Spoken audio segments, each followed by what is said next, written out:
Rasulullah bersabda, barang siapa yang bangun di pagi hari dan hanya dunia yang dipikirkannya, sehingga seolah-olah dia tidak melihat hak Allah dalam dirinya. Apa hadisnya? Barang siapa yang bangun di pagi hari dan hanya dunia yang dipikirkannya, seolah-olah dia tidak melihat hak Allah dalam dirinya. Ada hak apa dalam Allah? Dalam diri kita tuh hak Allahnya apa? Dipuji. Alhamdulillahirrabbilalamin. Segala puji milik Allah.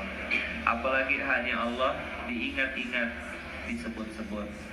Alhamdulillahilladzi ahyana ba'dama amatana wa ilaihin nusyur. Apalagi hak Allah di dalamnya.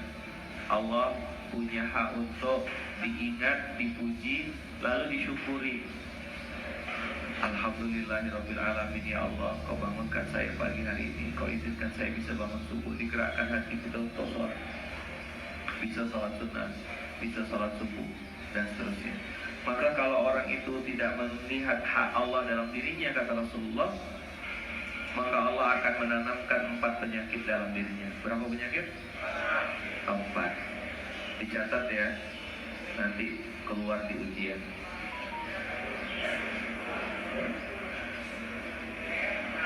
1, kebingungan yang tidak putus-putus. Apa yang nomor 1? Bahasa sininya bingung apa? Liar. Jadi kalau kebingungan yang tidak putus-putus,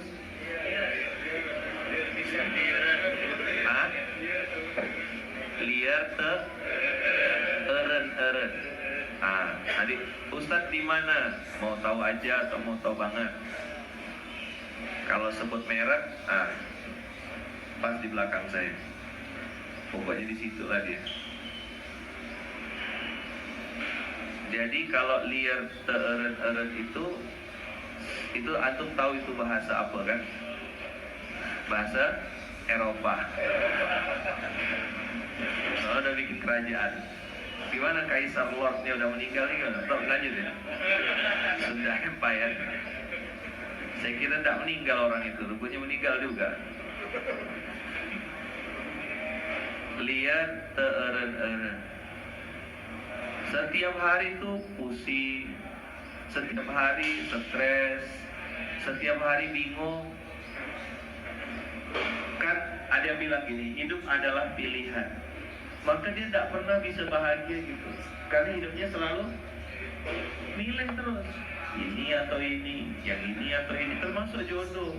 Nah, ini jomblo maksud saya tuh. Kok tak taubat udah 2023 ini gitu. Cepatlah selesaikan supaya tak jadi konten. Udah jadi konten pun masih santai. Kebingungan yang tak putus-putus. Saya bacakan hadis ini nih, ingat kehidupan saya 2010, 2011. Inilah yang saya rasakan. Saya tidak mau cerita orang lain, tidak mudah. Kalau wajah antum insya Allah soleh-soleh semua. Tidak dapat konten saya nih membuka antum hari ini. Kalau biasa saya nengok ini dapat konten itu. Nengok muka antum nih, tidak sampai hati saya.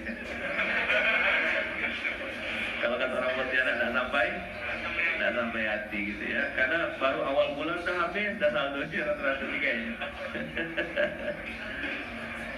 Jadi kebingungan yang tidak pernah putus-putus itu adalah orang itu sepanjang hari dalam bisnis kah, dalam menjalani karir kah, dia kayak blank gitu.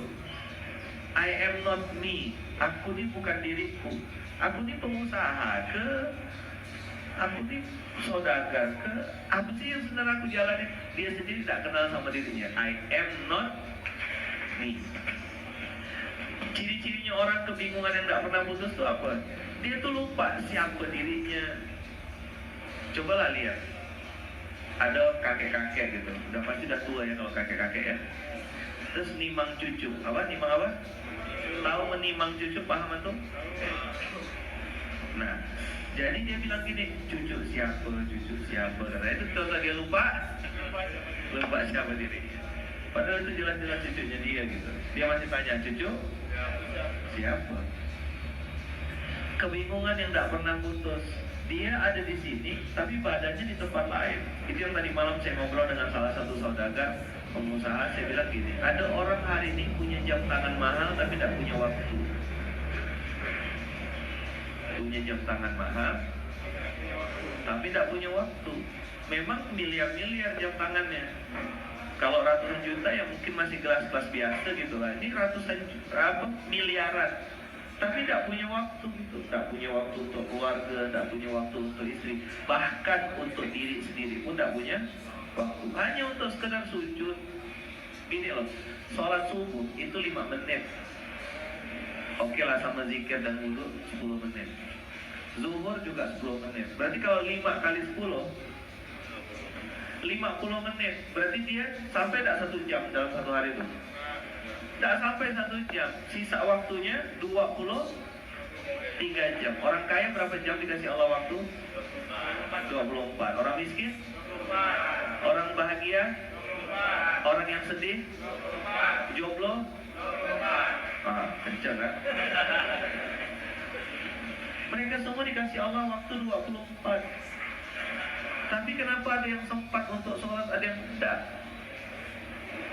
Mereka untuk memberi hak kepada dirinya sendiri untuk sujud. Kan diteliti sekarang sama orang barat. Di Eropa orang pada berbondong-bondong masuk Islam. Ada yang pintu kesehatan, ada yang meneliti kata mereka ya, bukan kata saya. Kata mereka gerakan terbaik di dalam sholat itu adalah sujud. Secara kesehatan, secara psikologis katanya diteliti sel-sel dalam tubuh itu ketika seseorang itu bersujud, kepalanya letak di bawah, dia sedang melakukan gerakan terbaik untuk tubuhnya. Kalau dia capek, tubuhnya akan rileks. Kalau peredaran darahnya sedang kencang, itu akan baik. Jadi masuk Islam lewat pintu kesehatan. Tapi banyak orang kita ya tak paham dengan sholat. Hanya sekedar sholat aja jadi bahan bulian teman sekantor. Tuh Ben lu udah sholat, udah alim ya sekarang. Gila dah. Anak-anak muda berjilbab tapi agnostik, tidak percaya sama Tuhan. Tutup jilbab tuh karena malu aja, rambutnya tidak bisa dibawa ke salon. Saya ketemu sama anak-anak yang begitu, saya tanya, gimana ente dulu? Saya berjilbab Ustaz, tapi saya tidak percaya Tuhan. Sempat saya nanya, Tuhan tuh ada enggak? Berapa umur sekarang? 21 tahun. Bayangkan 21 tahun sudah agnostik. Saya takut Ustaz nih orang di masjid, takut nih orang begamis. Karena ditengoknya yang begamis, takbir terus marah-marah. Oh ini kan enggak. Ini bukan ekstrim, ini orang es krim. Dingin, lembut, manis. Gitu kan. Hijrah es krim. Hijrah apa? Es krim, lembut, manis, dan dingin ya gitu. Jadi dia tak punya waktu bahkan untuk dirinya sendiri. Dia sering tanya, aku ni siapa ya? Aku ni ngapain? Mau ngapa? Mau kemana? Tak sempat. Tak ada waktu dia untuk duduk, untuk sekedar me time kalau bahasa orang sekarang. Kalau sekedar cuma minum kopi ya tak usah jadi orang Islam. Tapi untuk sekadar duduk, saya ini siapa? Saya ini mau kemana? 4 big why yang kemarin saya share itu ke beberapa orang di antara itu, ya kan? Saya ini siapa? Saya ini kenapa Allah ciptakan saya? Untuk apa manusia itu diciptakan Allah? Dan saya ini mau kemana gitu? Itu harus bisa jawab antum. Masih lupa tak? Siapa saya? Ayo jawab. Saya adalah, ayo, hamba Allah yang sedang berusaha menjadi hamba yang Allah mau. Itu jawabannya. Saya bertahun-tahun cari jawaban ini. Bagaimana caranya supaya disederhanakan, supaya bisa di-share ke orang-orang, supaya mudah dihafal. Nanti saya kasih. Kalau sama betul nanti saya kasih. Siapa saya? Jawabannya, saya adalah hamba Allah. Apa? Yang sedang berusaha menjadi hamba yang Allah mau. Saya siapa? Siapa saya? Hamba Allah yang sedang berusaha